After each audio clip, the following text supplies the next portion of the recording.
Gautam neuro care brain stroke migraine fits brain and spine surgeries కి best neuro surgeon. Revanth Reddy Telangana రాష్ట్ర ముఖ్యమంత్రిగా ప్రమాణ స్వీకారం చేసిన తర్వాత పాలనలోనూ పార్టీలోనూ తనదైన మార్కుని స్పష్టంగా చూపిస్తున్నారు.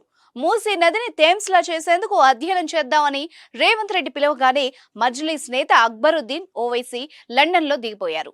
ఇద్దరూ కలిసి ఫోటోలు దిగి మీడియాకు పంపించారు. దీంతో తెలంగాణ రాజకీయాల్లో జరుగుతున్న మైండ్ గేమ్ పాలిటిక్స్ లో కొత్త కోణం ఆవిష్కృతమైంది. ప్రభుత్వం కూలిపోతుందంటూ కమెంట్లు చేస్తున్న వాళ్ళకి ఇది ఒక హెచ్చరికగా మారింది. సాధారణంగా మజ్లిస్ వ్యూహం ఎప్పుడైనా అధికార పార్టీతో ఇచ్చిపుచ్చుకునే ధోరణిలో ఉంటుంది.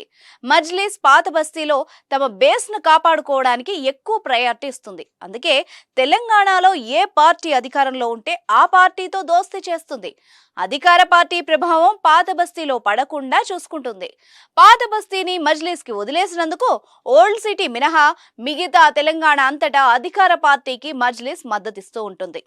గతంలో వైఎస్ తో జతకట్టిన మజ్లిస్ తర్వాత కేసీఆర్ తో దోస్తీ చేశారు. మొన్నటి వరకు కూడా కేసీఆర్ ను మళ్లీ సీఎం చేసేందుకు శత విధాలా ప్రయత్నం చేశారు. కానీ కాంగ్రెస్ అధికారంలోకి వచ్చింది.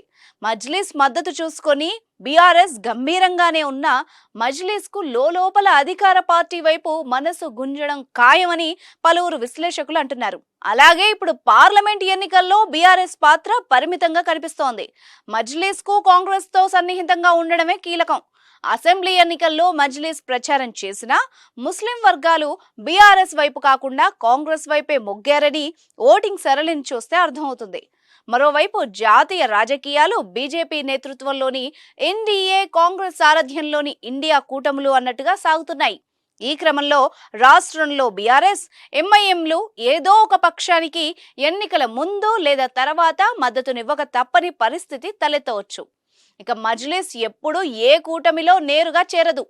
తెర వెనక సహకారానికి మాత్రమే పరిమితం అవుతుంది. అయితే ఎంఐఎం అధ్యక్షుడు అసదుద్దీన్ ఓవైసీ అన్ని విషయాల్లో వేలు పెట్టకుండా తనకు కావాల్సిన పని చేయించుకోవడంలో సిద్ధహస్తులు. కానీ అక్బరుద్దీన్ ఖచ్చితంగా మాట్లాడుతూ కొంత కటువుగానే ఉంటాడు.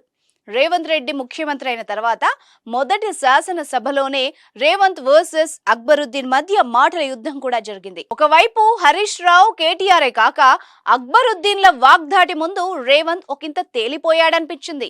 ఇదే విషయాన్ని రేవంత్ రెడ్డి ఓ ఇంటర్వ్యూలో కూడా ప్రస్తావించారు. సరిగ్గా కుదురుకోకముందే బావమరుదులు వాయిస్తున్నారన్నారు.